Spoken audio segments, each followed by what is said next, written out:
Hello everyone, Mark here again. Linda's over here. Say hi, Linda. Hi. Hi everybody.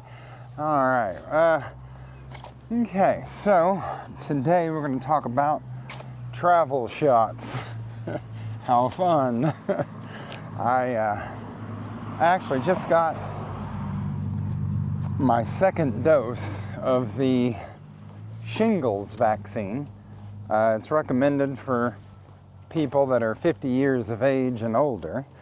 So you younger people might not need to worry about this for a little bit, and even a lot of 50-year-olds wait until they're 60 or 65 before they get it. But I figured since I was young enough and healthy enough to tolerate it, that I would just go ahead and get it now.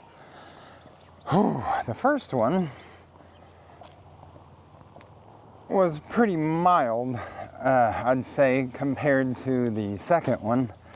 The second shingles, I feel, and some of the reason we're doing the walk around the block right now is because I feel nauseous, dizzy. There's pain at the injection site, of course. I'd say the second shingles shot is pretty intense. So anyway, so I'm done with them. I'm not getting any more of those, but so for life I'm good in the shingles department. Linda got her travel shots. She got 4 shots at once, 2 in one arm and 2 in the other. I only got 1 shot today, but I'd say that was kind of a wild time. What did you get, Linda, when you got 4 shots at once? Okay.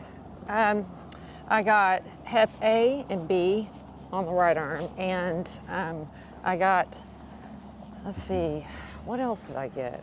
I got the typhoid. I think you got the typhoid. Yeah, and the TDAP. Right. Which is like the whooping cough and Diphtheria. Pertussis And everything. Like Tetanus, that's just yeah. routine crap. Yeah, that I haven't had since I was a kid. So right. figured it was probably time to get it, and it hurt so bad. The left arm was really painful for like probably 2 weeks. I couldn't lift weights, probably because my arms are so small. Yeah, and the needle's so big. I mean, you got 4 monster shots at once. Yeah. I'd say once you reach middle age, even if you got those shots when you were a kid, it's probably time to get them again. Hepatitis A, Hepatitis B, MMR, you can get a titer done. I did, and mine all came back that I had already and still possess immunity to measles, mumps, rubella. You can just get the titer rather than getting another vaccination. Let's see. I don't know if you got the MMR. I did not get a titer, but I'm pretty sure I had it as a kid. Right. And probably should get one. Right. But things like tetanus, you want to get that every 10 years, just to be safe. I mean, getting tetanus is no joke. I mean, if you've ever seen pictures or images of people with tetanus, it's something you do not want. It's funny that you say that, since you haven't had one. You hadn't actually had one of those in what, 25, 30 years? Yes, this is truth. And that's why I'm giving good advice rather than the... But you're preaching to a choir that mostly gets their vaccines. Right, well, I don't know if they get their vaccines or not. Yes, I went 30 years without a tetanus shot. Let's get real. Now, was that smart of me to do? No. There you go. So, I would like to be honest and straightforward, and that the best advice is every 10 years. Yes. Did I know that? I didn't know that. Nobody told me nothing. So, as in most things, I think I learned it the hard way. Yes. It's not. Maybe people are surrounded by folks telling them stuff, but I am not. Well, most people go see a doctor once a year or twice a year. Yeah. We try to stay away from the healthcare system as a whole. and say avoidance of the healthcare system is the best way. Yeah, and you know, it's funny because I haven't had Can any you hold this for a second? surgeries. I haven't had any health problems. I don't even take medication, and he doesn't either. And it's probably because we don't have encounters with the healthcare system. Correct. If I can avoid it, I do. Yeah, I don't think that this stick works very well. Yeah, it worked pretty good. Oh, it does? Yeah. Okay. I mean, for me, I don't know. I mean, it doesn't have a swivel thing. Right. Anyway, so you can cut that out if you want. I'm not cutting out anything. And we're just not doing any cuts ever. No cuts ever. But yeah, so then I went back, what was it, a month later, and got another Hep B shot, right? Yeah, you got Hep B? And I think that was it. All right. I think a lot of people, here, I can hold it if it's being weird for you. Yeah. It's obviously, where you at? There you are. Like, how much did all the shots cost? Man, I think I spent about $800. Right. And I didn't even get all the shots that I'm probably going to have to go back for more, depending on where we end up. If we go to Latin America, we're going to have to get some other shots. If we go to Southeast Asia, which seems to be like a really great place to go, especially in the winter, we'll have to get the Japanese Encephalitis, most likely, and rabies vaccine. Yeah, that rabies, it's called a pre-exposure. And basically all it does is it gives you a little extra time to get to the doctor and get the exposure rabies. So it doesn't stop you from getting it. It doesn't, it just gives you a little more time once you get bitten. They say that in certain countries, you know, the little strays, they look so cute. They look so just adorable, right? Do not pet them.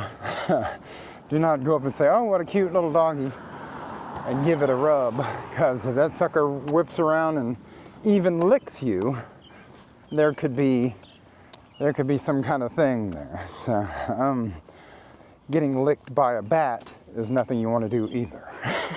So, I'd say avoidance of bats, stray animals. But I want to go to the bat cave.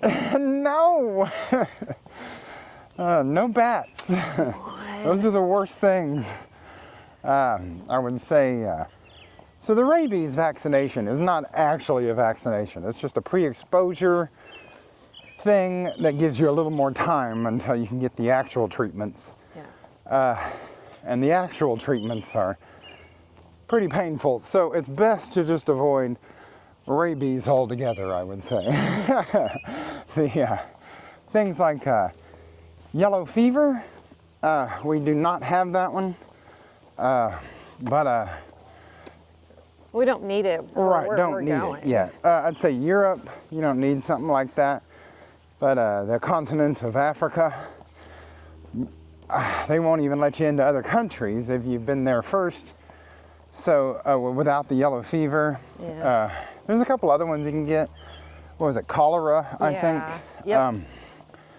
Now, I think we have the typhoid Yeah. already. We do. And that lasts 1 to 2 years, which, you know, I'm not trying to be around typhoid either, but It's just so many things you have to think odd about. things. Yeah. The Japanese Encephalitis, maybe.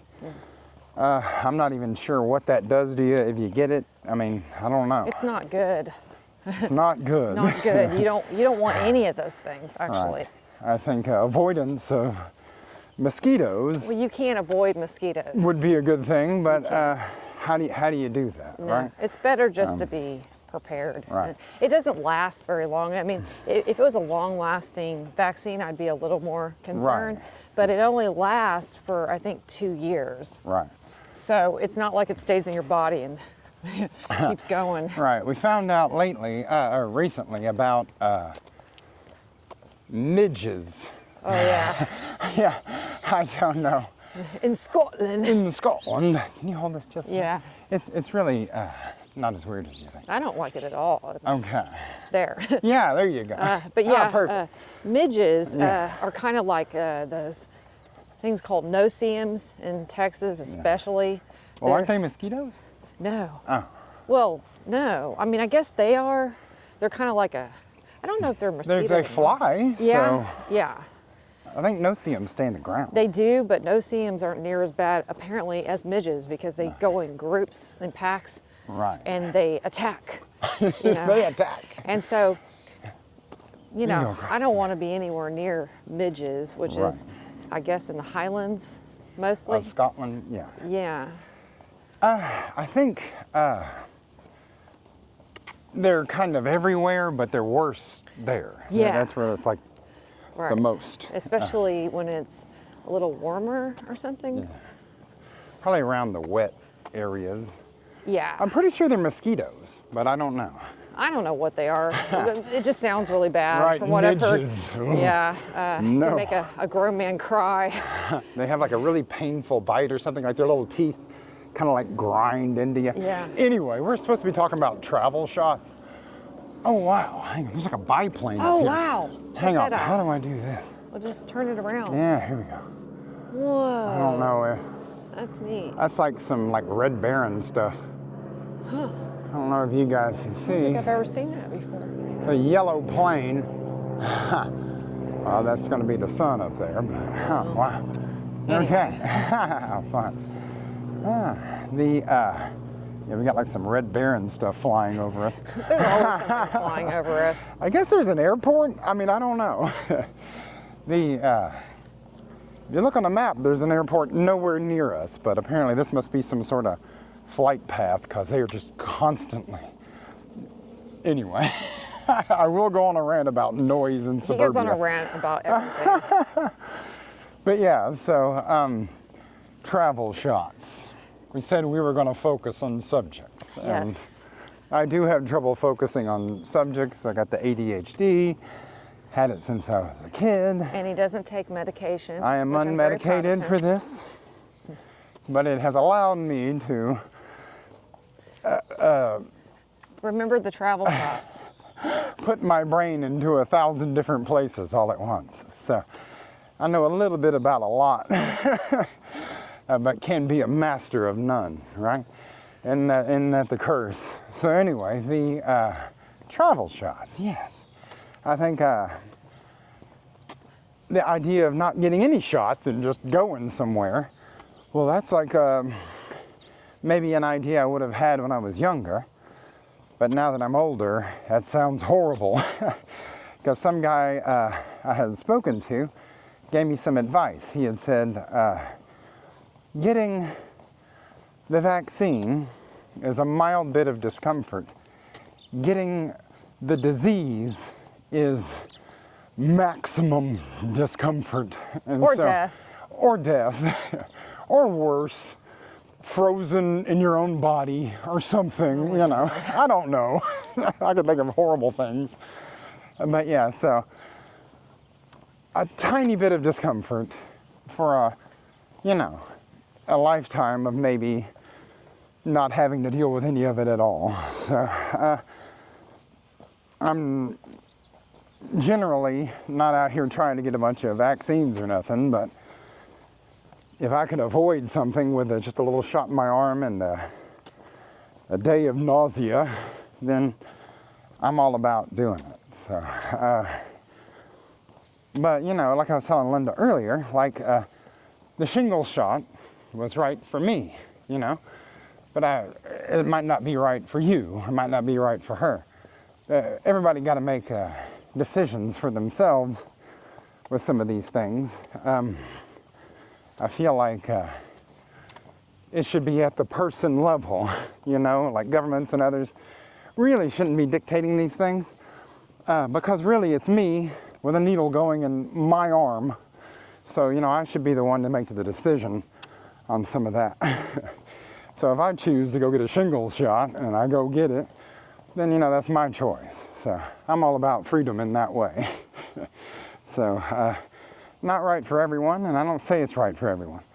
But, you know, I'm young enough and healthy enough to do it, so I'm going to do it. I've never had exposure to shingles. I have had chicken pox, but I just don't think it was bad enough to, you know, to warrant not getting the shot. So, anyway, let's see. What else about shots, Linda? No, you really did cover it. Okay, cool. I don't know what else you could say. You could repeat it again if you'd like. But I think people got... Ad nauseum, I will repeat it. Yeah.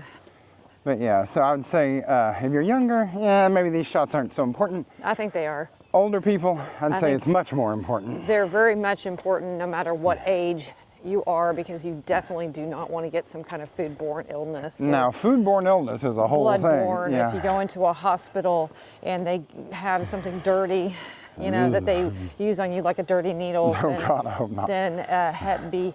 But I think most young people already get that shot, so I don't think that that's a problem. Don't they give like hepatitis A like normally now to younger people? That's what I just said. Yeah, like in school. I don't know at the school. I don't think it matters. You're awfully quiet this morning. Who, me? You. Well, I just said. But the idea of one shot being right for everyone, that's a bad idea. Just in my opinion. But, you know, age, where you're at in life, I mean, it's, you know, should be up to everybody. But yeah, in my opinion, younger people don't need all these shots. In her opinion, they do. So we differ in that way. What else? That's it. Is that it? That's it, folks. That's all, folks. I guess that's it. He's just walking off this crazy Well, brain yeah. of his. After he got his shingles, he started acting a little wild. So Well, I got the nausea. He says he wants to go walk. Well, we're going to walk. Okay. So this is what we're doing. Why not record it? Why not record everything? That's what we're doing, Yes. right? Okay. We're having adventures. Yes. And one of my adventures was, I was actually kind of shocked that I had a reaction to it.